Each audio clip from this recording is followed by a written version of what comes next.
نحمده ونستعينه ونستغفره ونعوذ بالله من شرور أنفسنا ومن سيئات أعمالنا من يهده الله فلا مضل له ومن يضلله فلا هادي له وأشهد أن لا إله إلا الله وحده لا شريك له وأشهد أن سيدنا ونبينا ومولانا محمدًا عبده ورسوله صلى الله تعالى عليه وعلى آله وصحبه وبارك وسلم تسليما كثيرا.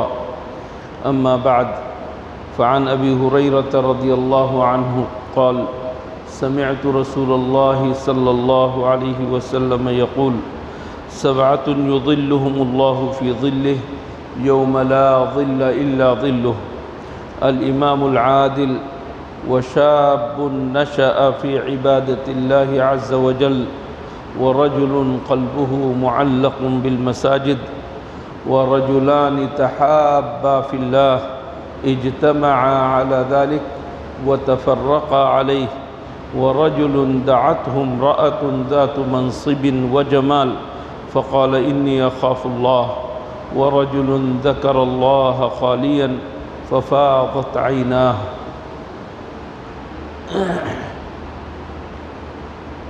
حضرت ابو ہریرہ رضی اللہ تعالیٰ عنہ فرماتے ہیں کہ میں نے رسول اللہ صلی اللہ علیہ وسلم کو فرماتے ہوئے سنا.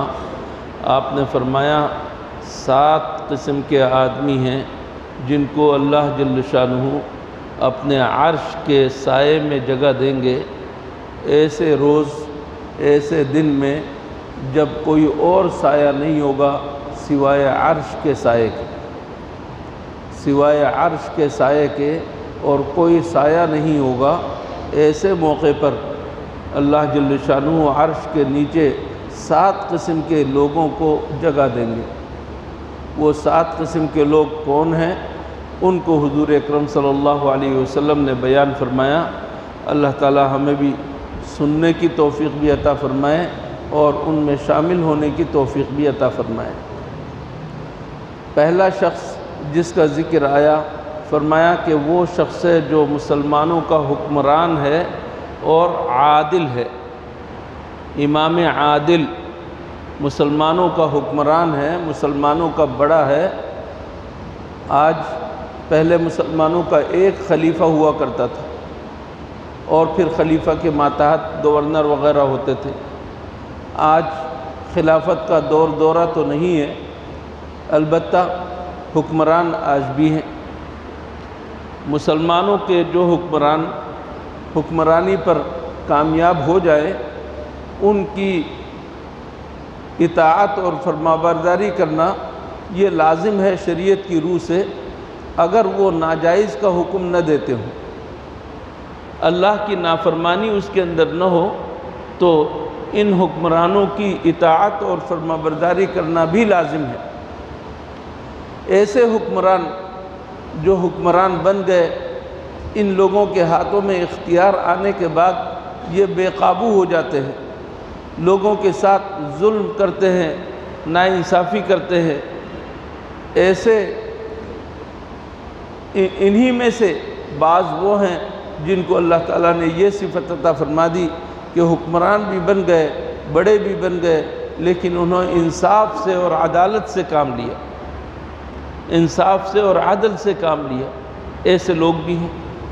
اللہ جل شانہ نے ان کے لیے فضیلت رکھی ہے کہ جس روز عرش کے سائے کے سوا کوئی سایہ نہیں ہوگا، ایسے حکمرانوں کو اس کا سایہ نصیب ہوگا جو لوگوں کے درمیان عدل و انصاف سے کام کرتے ہیں. وہ حکمران جو لوگوں کے درمیان عدل و انصاف سے کام کرتے ہوں، ان کو اللہ جل شانہ عرش کے سائے میں جگہ دیں گے. اس سے یہ بھی اندازہ لگا لینا چاہیے کہ حکمران صرف وہ نہیں جو ہمارے اوپر حکومت کر رہے ہیں، صدر، وزیر اعظم اور دیگر وزراء، اور پھر ان کے ماتحت ضلعی حکومتیں، صوبائی حکومتیں وغیرہ وغیرہ، یہ بھی حکمران ہیں. لیکن ایک حکمرانی آپ کو بھی اللہ تعالیٰ نے عطا فرمائی ہے، وہ ہے آپ کے اپنے گھر والوں پر حکمرانی. مرد کو عورت کے اوپر حکمران بنایا اللہ نے، ایک باپ کو اپنی اولاد کے اوپر حکمران بنایا۔ ہر شخص اپنے گھر کا بڑا ہے۔ اسی طریقے سے ایک عورت گھر کے اندر حکمران ہے، وہ اپنی اولاد پر بھی اور شوہر کے مال و اسباب کی حفاظت کے اعتبار سے بھی۔ ہر شخص کے ذمہ لازم ہے کہ وہ عدل سے کام لے، انصاف سے کام لے، انصاف سے کام لے۔ اس انصاف کو قائم کرنے کا حکم اللہ نے اس طرح دیا ہے کہ تم انصاف کو قائم کرنے والے بنو اللہ کے واسطے، اگرچہ تمہیں اپنی ذات کے خلاف فیصلہ کرنا پڑے، اگرچہ تمہیں اپنے والدین اور دوسرے قریبی رشتہ داروں کے خلاف فیصلہ کرنا پڑے۔ وَلَوْ عَلَىٰ أَنفُسِكُمْ أَوِ الْوَالِدَيْنِ وَالْأَقْرَبِينَ، یہ ہے عدل کا حکم۔ یہ نہیں کہ ہر صورت میں مجھے اپنے کی جانبداری کرنی ہے اور اس کو ہی جتوانا ہے، کامیاب کرنا ہے۔ عدالت میں جا کر قرآن کریم کے اوپر ہاتھ رکھ کر فوراً ہم اپنے دوست کے حق میں گواہی دیتے ہیں، جبکہ وہ جھوٹی گواہی ہوتی ہے۔ یہ عدل اور انصاف نہیں ہے۔ اس عدل کے کرنے سے پہلے آپ کو سوچنا چاہیے کہ میرا ایک تعلق اللہ کے ساتھ بھی ہے، اس اللہ کے ساتھ جو میرے دل کے حال کو خوب جانتا ہے، اس سے کسی کے دل کا حال پوشیدہ نہیں ہے، اس کے سامنے میں جا کر کیا جواب دوں گا؟ تو ایک انصاف آپ کو اپنے اور اللہ کے درمیان بھی رکھنا ہے کہ اللہ کے ساتھ ہم کسی کو شریک نہ ٹھہرائیں۔ ایک انصاف آپ کو اپنے رشتہ داروں کے حق میں ان کے ساتھ انصاف کرنا ہے۔ ایک انصاف وہ ہے جو عام مسلمانوں کے ساتھ آپ کریں گے، ایک انصاف وہ بھی ہے جو آپ اپنی ذات کے ساتھ کریں گے۔ آپ کو اللہ نے انسان بنایا، طاقتور بنایا اور اللہ نے کمانے والا بنایا۔ اس کا یہ مطلب تو نہیں ہے کہ آپ کو اللہ نے 24 گھنٹے دن رات کے دیے تو آپ 24 گھنٹے کام میں لگ جائیں اور اپنے آرام میں خلل آنے دیں، آرام نہ کریں، سکون آپ کو نہ ملے۔ اس طریقے سے آمدنی کا حکم نہیں دیا آپ کو، کمانے کا حکم نہیں دیا۔ یہ آپ اپنی ذات سے انصاف نہیں کر رہے ہیں۔ جہاں محنت اور مشقت کر کے حلال آمدنی حاصل کرنے کا حکم ہے، وہاں پر اللہ کے رسول صلی اللہ علیہ وسلم نے یہ بھی فرمایا کہ تمہارے جسم کا تمہارے اوپر حق ہے، تمہاری آنکھوں کا تمہارے اوپر حق ہے، تمہارے اعضاء کا تمہارے اوپر حق ہے، تمہارے مہمانوں کا تمہارے اوپر حق ہے۔ ان سب کا حق ادا کرنا یہ ہے انصاف۔ ہم حکمران نہیں ہیں، لیکن انصاف کا تقاضا ہم سے بھی ہے، انصاف کا مطالبہ ہم سے بھی ہے۔ اور اگر ہم نے اس انصاف کو قائم کیا، اللہ کے ساتھ تعلق کی نسبت سے، بندوں کے ساتھ تعلق کی نسبت سے، اپنی ذات کے ساتھ تعلق کی نسبت سے اگر ہم نے انصاف کو قائم کیا تو کوئی بعید نہیں اللہ جل شانہ ہمیں بھی وہ فضیلت عطا فرما دے جو اس حدیث کے اندر مذکور ہے کہ اللہ جل شانہ اپنے عرش کے سائے میں جگہ دیں گے۔ ایک تو امام عادل کا ذکر کیا۔ دوسرا شخص جس کو اللہ جل شانہ اپنے عرش کے سائے میں جگہ دے گا وہ کون شخص ہے؟ وہ جوان ہے، نوجوان۔ بچہ پیدا ہوتا ہے، نو مولود ہوتا ہے، اس کے اوپر کوئی گناہ نہیں۔ اس کے بعد اس کے اوپر بچپن لڑکپن کا زمانہ آتا ہے، بالغ ہونے تک کوئی اس کے اوپر گناہ نہیں لکھا جاتا، اور جب بالغ ہو جاتا ہے تو یہ اب جوان سمجھا جاتا ہے۔ 15 سال کا مثلاً ہو گیا لڑکا، بچی 9 سال کی ہو گئی تو یہ بالغ سمجھی جاتی ہے۔ 9 سال کی بچیاں بالغ ہوتی ہیں شریعت کی نظر میں، اور 15 سال کے لڑکے بالغ سمجھے جاتے ہیں شریعت کی نظر میں۔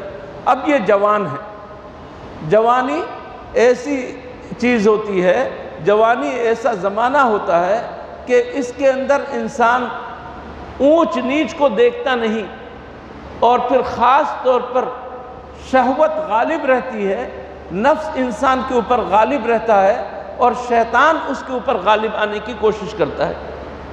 نتیجہ یہ کہ جوانی کے اندر منحرف ہونے اور راستے کے بگڑ جانے، ٹیڑھے راستے کے اختیار کرنے کے چانسز اور امکانات بہت زیادہ ہوتے ہیں۔ اللہ حضور اکرم صلی اللہ علیہ وسلم نے یہ بیان فرمایا کہ وہ جوان جس کو اللہ تعالیٰ نے جوانی کی حد تک پہنچا دیا، جس کو اتنی عمر عطا فرما دی کہ وہ جوان ہے، وہ اگر اللہ کی عبادت میں نشو و نما پائے، اللہ کی عبادت میں نشو و نما پائے تو اس کو اللہ عرش کے سائے میں جگہ دیں گے۔ کتنی بڑی فضیلت ہے نوجوانوں کے لیے۔ آج ہم اپنے بچوں کو جو 15 سال کے، 16 سال کے، 20 سال کے ہو جاتے ہیں، وہ اگر نماز نہ پڑھیں تو ہمارا دل دکھتا بھی نہیں ہے، فرض روزے نہ رکھیں تو ہمارے اندر کوئی احساس نہیں ہوتا۔ لیکن اللہ کے رسول صلی اللہ علیہ وسلم امت کے نوجوانوں کے لیے یہ فضیلت بیان فرما کر والدین اور سرپرستوں کو بھی متنبہ کر رہے ہیں، اور خود ان نوجوانوں سے کہا جا رہا ہے کہ یہ دنیا تمہارے لیے ہے، اس دنیا کی ساری کاریگری تمہارے لیے ہے، اور اس دنیا کو مسخر کرنے کا کام تم ہی کرو گے۔ اگر تم نے اس زمانے میں اپنے آپ کو اللہ کے لیے وقف کر دیا اور اللہ کو پہچاننے لگے اس زمانے میں، تو تم سب سے بڑے کامیاب، اور اللہ کے عرش کے سائے میں تمہیں جگہ ملے گی۔ بچہ ہے، حکم یہ دیا گیا کہ 7 سال کی عمر میں، جبکہ اس کے اوپر نماز فرض نہیں ہے، باپ کو حکم دیا جا رہا ہے کہ اپنے بچے کو حکم کرو اور اپنے ساتھ مسجد لے جاؤ، اسے عادی بناؤ۔ 7 سال، 8 سال، 9 سال، 10 سال، یہ 3-4 سال تک تم اسے پیار سے اور اسے بہت ہی زیادہ محبت کے ساتھ نماز کی طرف بلاتے رہو، لاؤ، اپنے ساتھ لے کر آؤ، عادی بنا دو۔ اور اس کے بعد پھر 10 سال کا جب ہو جائے اور اب نماز میں سستی کرنے لگے تو تھوڑی آنکھیں بھی دکھاؤ، اس کو سرزنش بھی کرو، کچھ معمولی سزا بھی دو، ڈانٹ ڈپٹ سے بھی کام لو کہ تم نماز چھوڑ رہے ہو۔ ہمارا دین کیا کہہ رہا ہے اپنے بچوں کی تربیت کے سلسلے میں دیکھیں۔ 7 سال کی عمر میں جب اس کے اوپر نماز فرض نہیں ہے، اسے نماز کا حکم کرو۔ 10 سال کی عمر میں ابھی اس کے اوپر نماز فرض نہیں ہے، لیکن اسے نماز کے چھوڑنے اور اس میں سستی کرنے پر ادب سکھاؤ اور اسے کچھ سزا دو۔ اور 15 سال کی عمر میں پہنچنے کے بعد تو اسے پکا نمازی ہونا چاہیے۔ آج ہمارے بچے کھیل کود کے اتنے شوقین ہوتے ہیں اور ان کی عادت اتنی بگڑی ہوئی ہوتی ہے کہ 15 سال کا بچہ سمجھتا ہے کہ میں تو بچہ ہوں، اور والدین بھی سمجھتے ہیں کہ یہ بچہ ہے۔ اپنے بچوں کے لیے اگر آپ دنیاوی مستقبل کی فکر کرتے ہیں تو اسی طرح آپ کو آخرت کے مستقبل کی فکر بھی اس کی کرنی چاہیے۔ اس کو اگر آپ اللہ کے عرش کے سائے میں جگہ دلانا چاہتے ہیں تو آپ اپنے اس نوجوان اور جوان بچوں کی آپ دیکھ بھال کریں، ان کو اللہ کی عبادت کی طرف لائیں، ان کو بتائیں کہ اشراق کی 2 رکعت نماز پڑھنے کا کیا حکم ہے اور اس کی کیا فضیلت ہے۔ ان کو بتلائیں کہ ہمارے اسلاف اور ہمارے اکابرین حضرات صحابہ کرام، تابعین، تبع تابعین کس طریقے سے عبادت کرتے تھے۔ ان کے سامنے ہمارے بڑوں کے واقعات آنے چاہیے، صحابہ کرام کے واقعات، حضرات تابعین کے واقعات، اولیاء کرام کے واقعات۔ ان چیزوں کو بیان کر کے ان کی ہمت بڑھانی چاہیے اور ان کو عبادت کی طرف لانا چاہیے۔ جو نوجوان اپنی جوانی کا زمانہ عبادت کے اندر گزارے، اس کو آخرت میں ایک تو عرش کے سائے میں جگہ ملے گی، اس کے علاوہ ایک بہت بڑا سوال اللہ کی طرف سے قیامت کے دن ہونے والا ہے۔